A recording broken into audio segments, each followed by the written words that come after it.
On m'a demandé de parler de la beauté. Puis là, j'ai regardé un peu qu'est-ce qu'on peut en dire. Puis je me suis rendu compte que c'est pas si facile. C'est facile de dire qu'une chose est belle ou une autre, mais c'est quelque chose là, qui est beau. Mais la beauté en elle-même, c'est quoi? Comment on parle de ça?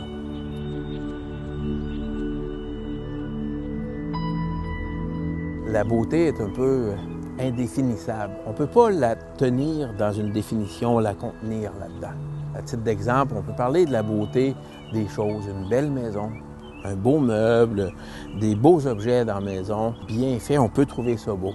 Puis c'est correct, la beauté est subjective. Mais il y a aussi une beauté que j'appellerais véritable, une beauté naturelle, une beauté qui amène à la transcendance, qui fait vivre des expériences esthétiques. C'est cette beauté-là que je vais vous parler.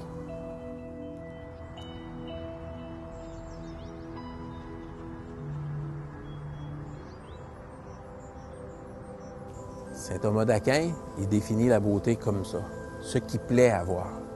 Tout est là, une vision, une joie.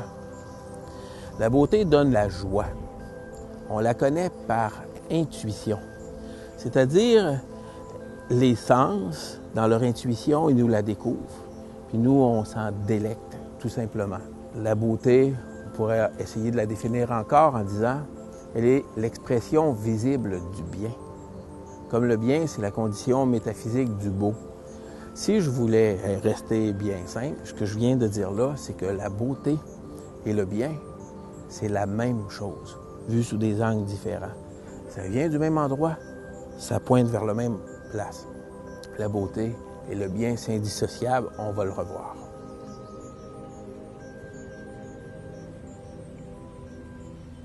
Quand la beauté élève ou remplit l'âme, intuitivement, comme ça, sans effort, on pourrait dire que d'emblée, cette chose-là, elle est bonne, elle est vraie.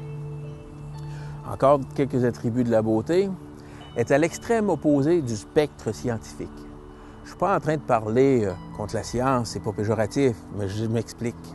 C'est que la science, qu'est-ce qu'on fait? On fait des raisonnements, on émet des hypothèses, on calcule, on fait des expériences, on observe, puis on arrive à quelque chose. La beauté, c'est totalement l'opposé de ça. Les sens, dans leur intuition, captent la beauté, on la reconnaît. Et puis l'intelligence s'en délecte. Sans aucune parole, sans aucun effort, sans aucun travail. En ce sens qu'elle est à l'opposé. Balthazar, il y a une belle phrase pour parler de ça.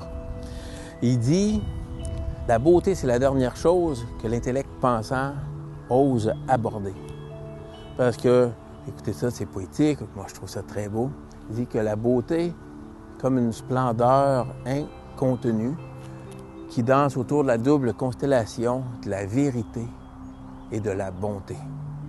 En fait, ce qu'on dit, c'est que la beauté, elle est vraie. On ne discute pas avec. Quand on fait une expérience esthétique sous un ciel étoilé, quand on est devant un magnifique paysage, un visage bienveillant, on sait bien que c'est vrai.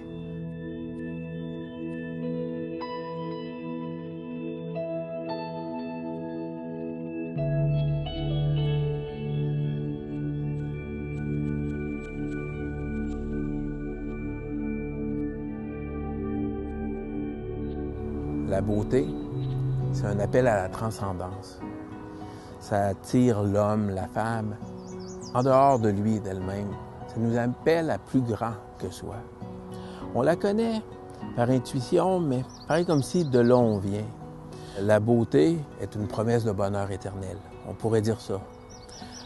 Quand on est au contact de la beauté, comme si on se dit, ça y est, ben oui, c'est pour ça que j'existe. J'ai atteint le but. On pourrait dire ça. C'est comme un petit morceau de paradis par anticipation. La beauté donne à celui qui prend le temps de la savourer, de s'en délecter, la sensation d'être sauvé. Et la beauté qui sauve, c'est celle de Dieu, en qui vérité, bonté et beauté se confondent.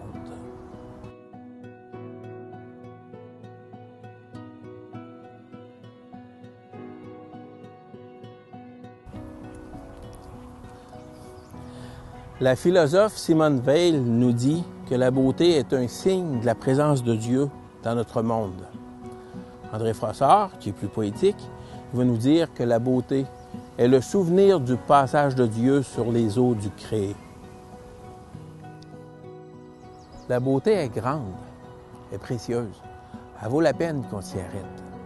Elle est une invitation à savourer la vie, à rêver de l'avenir. La beauté suscite la nostalgie de Dieu. Alors, je terminerai en disant, cultivons la beauté.